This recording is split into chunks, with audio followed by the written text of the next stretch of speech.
فرزند زہرا یہ حالات برے ہیں۔ کاشانہ بصیرت ایک ایسا مکمل یوٹیوب چینل جس پر محروم بصارت کے لیے بالخصوص اور تمام افراد کے لیے بالعموم سینکڑوں کی تعداد میں اسلامی کتب دستیاب ہیں۔ لہذا گزارش ہے کہ آپ اپنی ذمہ داری نبھاتے ہوئے کاشانہ بصیرت کو سبسکرائب کرنے کے ساتھ ساتھ بیل آئیکن کو پریس کیجیے تاکہ آپ علم کے حصول کے ساتھ ساتھ مذہب اہل بیت کی اشاعت میں بھی اہم کردار ادا کرتے رہیں۔ کاشانہ بصیرت۔ فرزند زہرا یہ حالات برے ہیں۔ السلام علیکم سامعین کرام، کتاب الکوثر فی تفسیر القرآن کی 10ویں جلد کے ساتھ ہم حاضر ہیں۔ آج ہم سورہ انفطار کی ریڈنگ کریں گے۔ آپ کو یاد دلاتے چلیں کہ یہ ریکارڈنگ آپ کی خدمت میں کاشانہ بصیرت کی پیشکش ہے۔ صفحہ 78 سورہ مبارکہ انفطار کا ٹائٹل پیج ہے۔ پیج 79 پر پہلے سورہ کا تعارف ہے اور پھر اس کے بعد وہ سورت باقاعدہ شروع ہوتی ہے۔ میں آپ کے سامنے اب اس کا باقاعدہ آغاز کرتی ہوں۔ اس سورہ مبارکہ کا نام پہلی آیت میں مذکور انفرت کے سے ماخوذ ہے۔ کوئی ایسے شواہد موجود نہیں ہیں جن سے معلوم ہو سکے کہ یہ سورہ مکی زندگی کے کس دور میں نازل ہوا۔ تاہم مضمون کے اعتبار سے سورہ کا مضمون سابقہ سورت تکویر سے مشابہ ہے، لہذا ہو سکتا ہے کہ دونوں صورتیں قریب کے زمانے میں نازل ہوئی ہوں۔ سورہ مبارکہ کا مضمون قیامت کے موضوع سے شروع ہوتا ہے۔ اس میں قیامت کے دن اس نظام حیات کی دگرگونی بیان کرنے کے بعد انسانی ضمیر کو بیدار کرنے کے لیے ارشاد فرمایا، یا ایھا الانسان ما غرک بربک الکریم، اے انسان تجھے کس چیز نے اپنے رب کریم کے بارے میں دھوکے میں ڈال دیا ہے کہ تجھے اپنی سنگین ترین عاقبت کی کوئی فکر نہیں۔ اور اس کے بعد اب سورہ مبارکہ کا آغاز ہو رہا ہے، اس کی تفسیر کا۔ بسم اللہ الرحمن الرحیم، اذا السماء انفطرت واذا الكواكب انتثرت۔ بنام خدائے رحمان الرحیم۔ جب آسمان شگافتہ ہو جائے گا اور جب ستارے بکھر جائیں گے۔ تفسیر آیات۔ ان آیات میں بھی ایک کائناتی انقلاب کا ذکر ہے۔ آسمان کے شگافتہ ہونے کا مطلب اس قوت کا خاتمہ ہو سکتا ہے جس کے ذریعے اجرام کائنات باہم مربوط ہیں۔ نمبر 2، اس قوت کے خاتمے سے ستارے بکھر جائیں گے اور کائنات درہم برہم ہو جائے گی۔ یہ قوت جاذبہ ہے جس کا مرکز ایک نظریے کے مطابق بلیک ہول ہے، اور شگافتگی بلیک ہول میں آئے گی جس کے نتیجے میں کہکشائیں بکھر جائیں گی۔ یہ ایک مفروضہ ہے جس کی بنیاد پر ہم قرآن کی تفسیر نہیں کر سکتے۔ آیت سے یہ حقیقت سامنے آتی ہے کہ آسمان میں ایک انفجار آئے گا جس سے ستارے بکھر جائیں گے۔ وَإِذَا الْبِحَارُ فُجِّرَتْ، اور جب سمندروں میں پھوٹ ڈالی جائے گی۔ تفسیر آیات۔ سمندروں میں دھماکے کے نتیجے میں زیر زمین موجود آتشی لاوا اوپر آئے گا اور سمندر آتش اور بھاپ کی شکل اختیار کرے گا، جیسا کہ آیہ وَإِذَا الْبِحَارُ سُجِّرَتْ میں ذکر ہوا تھا۔ یہ آیت یہاں ریفرنس کے طور پر آئی ہے اور سورہ تکویر کی آیت نمبر 6 ہے۔ وَإِذَا الْقُبُورُ بُعْثِرَتْ، اور جب قبریں اکھیڑ دی جائیں گی۔ تشریح کلمات۔ بعثرت کے معنی کسی چیز کے الٹ پلٹ کرنے کے ہیں۔ تفسیر آیات۔ قبروں سے مردوں کو اٹھایا جائے گا، مطلب یہ ہوگا کہ انسان کے جسم کے جو اجزاء مٹی میں ملے ہوئے ہیں انہیں زیر خاک سے اس طرح اٹھایا جائے گا جس طرح سبزہ زمین کے شکم سے اگتا ہے، جیسے کہ فرمایا یوم یخرجون من الاجداث سراعا کأنہم الی نصب یوفضون۔ یہ دوسرا ریفرنس جو ہے یہ سورہ معارج کی آیت نمبر 43 سے ہے۔ جس دن وہ قبروں سے دوڑتے ہوئے نکلیں گے گویا وہ کسی نشانی کی طرف بھاگے جا رہے ہوں گے۔ علمت نفس ما قدمت وأخرت، اس وقت انسان کو معلوم ہو جائے گا کہ اس نے آگے کیا بھیجا تھا اور پیچھے کیا چھوڑا تھا۔ تفسیر آیات۔ مذکورہ آیات میں ذکر شدہ واقعات پیش آنے کے بعد انسان کو جب حساب گاہ میں کھڑا کیا جائے گا اور اسے اپنے نامہ عمل کا سامنا کرنا پڑے گا، اس وقت انسان کو پتہ چلے گا کہ اس نے آگے کیا بھیجا تھا اور پیچھے کیا چھوڑ کر آیا ہے۔ انسان کے اعمال خیر و بد دو حصوں میں تقسیم ہوتے ہیں، ایک وہ اعمال جو اس نے اپنی زندگی میں بجا لائے، دوسرے وہ اعمال جو وہ پیچھے چھوڑ کے آیا ہے، جیسے مساجد و مدارس تعمیر کرنے والے کو مرنے کے بعد بھی ان کا ثواب ملتا رہے گا، جیسے کہ آیت وَنَكْتُبُ مَا قَدَّمُوا وَآثَارَهُمْ نمبر 1 میں ذکر ہو چکا ہے۔ یہ ریفرنس ہے سورہ یاسین کی آیت نمبر 12 سے۔ یا ایھا الانسان ما غرک بربک الکریم الذی خلقک فسواک فعدلک فی ای صورت ما شاء رکبک۔ اے انسان، تجھے کس چیز نے اپنے کریم پروردگار کے بارے میں دھوکے میں رکھا، جس نے تجھے پیدا کیا، پھر تجھے راست بنایا، پھر تجھے معتدل بنایا اور جس شکل میں چاہا تجھے جوڑ دیا۔ تفسیر آیات۔ یا ایھا الانسان، اے انسان، اے ضمیر و وجدان کے مالک، اے صاحب عقل و شعور۔ نمبر 2، ما غرک بربک الکریم، اس ذات کے بارے میں تجھے کس چیز نے دھوکے میں رکھا جو تیرا رب ہے، تیرا مالک ہے، جس کے قبضے قدرت میں تیری جان ہے، وہ تیرا رب ہے، ہر آن تو اس کا محتاج ہے اور تیرا رب ہے، تجھ تک ہر آن اس کا فیض پہنچ رہا ہے۔ نمبر 3، الکریم، وہ رب جو صاحب احسان اور انعام ہے، جو تجھ پر لگاتار احسان کر رہا ہے، تجھ پر تیری ضرورت سے زیادہ احسان فرما رہا ہے۔ اس رب کریم کے بارے میں تجھے کس چیز نے دھوکے میں رکھا ہے؟ وہ تجھے نجات کی طرف دعوت دے رہا ہے، تو اس سے منہ موڑ لیتا ہے۔ وہ تجھ سے محبت کرتا ہے لیکن تجھے اس سے نفرت ہے۔ وہ تجھ پر احسان کر رہا ہے، کرنا چاہتا ہے مگر تو اسے قبول نہیں کرتا۔ وہ تجھے نعمتوں سے مالا مال کرتا ہے، تو اس کی نافرمانی میں کمال کرتا ہے۔ وہ تجھے ہلاکتوں سے بچاتا ہے، تو اس کے ساتھ بغاوتوں میں اضافہ کرتا ہے۔ وہ تجھے ہر قسم کے خوف سے بچائے رکھتا ہے مگر تو ہر قسم کے گناہ کا ارتکاب کرتا ہے۔ وہ تجھے عزت و توقیر سے نوازتا ہے اور تو اس کی ناقدری کرتا ہے۔ وہ تیری توبہ قبول کرنے کے لیے حاضر ہے مگر تو اس کی طرف رخ نہیں کرتا۔ وہ تجھے اپنی رحمتوں کی طرف بلاتا ہے، تو اس کے عذاب کی طرف بھاگتا ہے۔ تجھے ایسے رب کریم کے بارے میں کس چیز نے دھوکے میں رکھا ہے؟ نمبر 4، الذی خلقک، پھر وہ رب کریم ہونے کے ساتھ ساتھ تیرا خالق ہے۔ تو اگر مشرک ہے تو بھی اللہ کو تو خالق تسلیم کرتا ہے کہ اس نے عدم سے تجھے وجود دیا ہے۔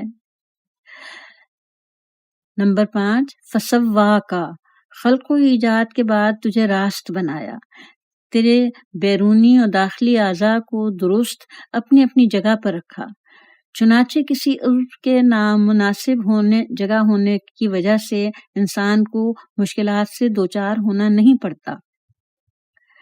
نمبر 6، فعدلک، پھر ان اعضاء میں سے کوئی عضو کسی اور عضو سے متصادم نہیں ہے، بلکہ ہر عضو دوسرے عضو کے لیے معاون ہے۔ مثلا ایک لقمہ شکم تک پہنچانے میں بیرونی اور داخلی اعضاء ایک محیر العقل ہم آہنگی کے ساتھ ایک دوسرے سے تعاون کرتے ہیں۔ کوئی عضو ایسا نہیں جو اس لقمے کے اپنے مقصد تک پہنچنے میں رکاوٹ بنتا ہو۔ چنانچہ داخلی اعضاء ایک دوسرے سے مل کر اس لقمے کو خون اور خون سے خلیہ تعمیر کرنے میں مدد دیتے ہیں۔ اعضاء اور داخلی قوتوں میں اور سیلز کی کارکردگی میں کسی جگہ تعاون اور اعتدال میں خلل نہیں آتا۔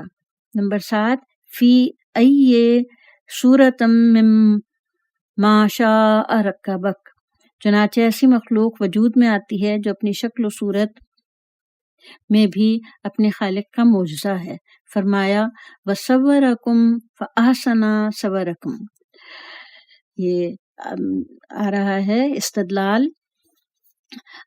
یہ پہلا استدلال جو ہے یہ ہے سورہ تغابن کی آیت نمبر 3 سے، جس کا ترجمہ ہے اور اس نے تمہاری صورت بنائی تو بہترین صورت بنائی۔ لقد خلقنا الانسان فی احسن تقویم، دوسرا ریفرنس ہے سورہ 3 کی آیت نمبر 4 سے، جس کا ترجمہ ہے بتحقیق ہم نے انسان کو بہترین اعتدال میں پیدا کیا۔ ان تمام باتوں کے باوجود کیا تمہارا رب اور تمہاری زندگی کی تدبیر کرنے والا اللہ نہیں ہے؟ خلق و تدبیر کا ناقابل تفریق ہونے کی بنا پر اللہ تعالیٰ نے ان آیات سے اپنی ربوبیت پر استدلال فرمایا ہے۔ حدیث میں آیا ہے ما غرک بربک الکریم، تجھے اپنے رب کریم کے بارے میں کس چیز نے دھوکے میں رکھا ہے؟ رسول اللہ نے فرمایا غرہ جہلا، اسے اس کی جہالت نے دھوکے میں رکھا۔ تیسرا ریفرنس جو ہے یہ آ رہا ہے مجموع البیان فی تفسیر القرآن کی 10ویں جلد سے۔ کلا بل تکذبون بالدین، ہرگز نہیں بلکہ تم روز جزا کو جھٹلاتے ہو۔ تفسیر آیات، کلا ہرگز ایسا نہیں کہ تمہیں کسی نے دھوکہ دیا ہو، بلکہ تم خود تکذیب آخرت کے ذریعے اللہ کے لطف و کرم سے محروم ہو رہے ہو، بلکہ تم خود تکذیب آخرت کے ذریعے اللہ کے لطف و کرم سے محروم ہو رہے ہو اور جرائم در جرائم کا ارتکاب کر رہے ہو۔ وَإِنَّ عَلَيْكُمْ لَحَافِظِينَ كِرَامًا كَاتِبِينَ يَعْلَمُونَ مَا تَفْعَلُونَ، جبکہ تم پر نگران مقرر ہیں، ایسے معزز لکھنے والے جو تمہارے اعمال کو جانتے ہیں۔ تفسیر آیات، نمبر 1، انسان اپنے اعمال کی گرفت میں ہے اور ان کے اعمال کی کڑی نگرانی ہو رہی ہے۔ انسان کے اعمال محفوظ رکھنے والے متعدد ہیں، جیسے کہ حافظین سے ظاہر ہے۔ ایک طرف انسان کا عمل انرجی ہونے کی وجہ سے انمٹ ہے، دوسری طرف اس کا عمل لوحے کائنات پر ثبت ہو رہا ہے، تیسری طرف خود انسان کے اپنے اعضاء گواہ بن جائیں گے، چوتھی طرف اللہ کے مامور فرشتے انسان کے اعمال لکھ رہے ہیں، پانچویں اللہ کے رسول اور ائمہ علیہم السلام ہمارے اعمال کے شاہد ہیں، چھٹی طرف خود خدا بند عالم ان سب کے اوپر حاضر و ناظر ہے۔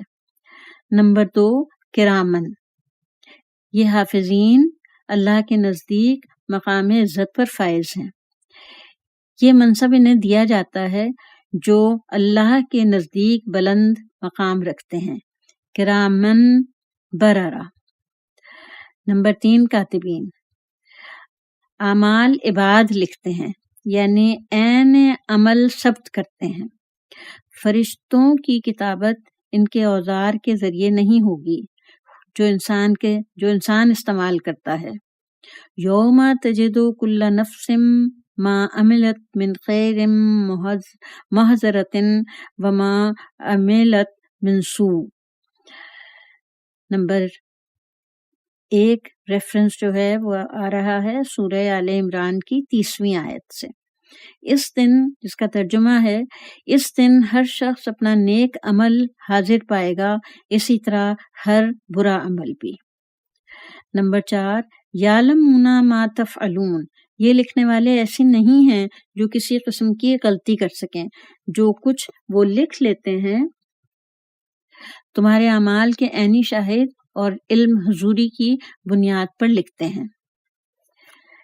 کتاب سعد السعود صفحہ 225 میں مرسلن ذکر ہے۔ ہر شخص کے ساتھ 2 فرشتے ہیں، ایک اعمال خیر اور دوسرا اعمال شر لکھتا رہتا ہے۔ موت قریب آنے پر نیک مومن سے کہے گا، تجھے خدا جزائے خیر دے، تو نے کتنے صالح اعمال ہمیں دکھائے اور کتنی اچھی محفلوں میں ہمیں بٹھایا، آج ہم تیری پسند کے مطابق تیری شفاعت کریں گے۔ اور اگر یہ شخص نافرمان رہا ہے تو یہ فرشتہ اس سے کہے گا، خدا تجھے نہ بخشے، برے اعمال سے تو نے ہمیں کتنی اذیت دی ہے، کتنی بری باتیں تو نے ہمیں سنائی اور کتنی بری محفلوں میں تو نے ہمیں بٹھایا، آج تمہاری خواہش کے خلاف رب کے سامنے گواہ ہوں گے۔ ان الابرار لفی نعیم وان الفجار لفی جحیم یصلونها یوم الدین وما هم عنها بغائبین۔ نیکی پر فائز لوگ نعمتوں میں ہوں گے اور بدکار جہنم میں ہوں گے۔ آیت نمبر 15، وہ جزا کے دن اس میں جھلسائے جائیں گے اور وہ اس سے چھپ نہیں سکیں گے۔ تشریح کلمات۔ الفجار، الفجر شگافتہ کرنے کو کہتے ہیں، جس نے بندگی کی حدود کو شگافتہ کیا اسے فاجر کہتے ہیں۔ تفسیر آیات۔ ان الابرارا، جو لوگ نیکی کرتے ہیں، ان کی نیکی کو بر کے لفظ سے تعبیر کرنا اس بات کی طرف اشارہ ہو سکتا ہے کہ جن کی نیکیاں زیادہ ہوں گی وہ نعمتوں میں ہوں گے، چونکہ یہ لفظ یا تو بر سے ہے جو عہد و قسم کو پورا کرنے یا قول کے معنوں میں ہے، جیسے کہتے ہیں حج المبرور، یا وسعت کے معنوں میں ہیں، جیسے خشکی کے میدان کو بر کہتے ہیں۔ نمبر 2، وَإِنَّ الْفُجَّارَ، جن لوگوں نے اللہ کے رسول کی تکذیب کی اور قیامت کا انکار کر کے اللہ کی بندگی کی حدود کو توڑا، ان کا ٹھکانہ جہنم یعنی جہنم ہے۔ نمبر 3، یصلونہا، جزا و سزا کے دن یہ فاجر لوگ آتش جہنم میں جھلس جائیں گے۔ یہ لفظ صاد، لام، یہ سے جھلسانوں کے معنی میں ہے، واو صاد لام سے نہیں ہے، جیسے کہ بعض مترجمین اور مفسرین کو اشتباہ ہوا ہے۔ نمبر 4، وما ہم عنہا، نہ یہ لوگ اس آگ سے بچ سکیں گے، اللہ کی حکومت سے نکل کر کوئی کہاں جائے گا۔ وما ادراک ما یوم الدین ثم ما ادراک ما یوم الدین، اور آپ کو کس چیز نے بتایا کہ جزا کا دن کیا ہے، پھر آپ کو کس نے بتایا جزا کا دن کیا ہے۔ تفسیر آیات۔ نمبر 1، وما ادراکا، اس ترکیب کے بارے میں تفصیل سورہ حاقہ آیت نمبر 3 میں مذکور ہے۔ یہ لفظ ایک ضرب المثل ہے جو کسی معین مخاطب کے لیے نہیں ہوتی، اس لیے اس میں کاف ہمیشہ مفرد استعمال ہوتا ہے، تثنیہ جمع ہوتا ہے، نہ تانیث۔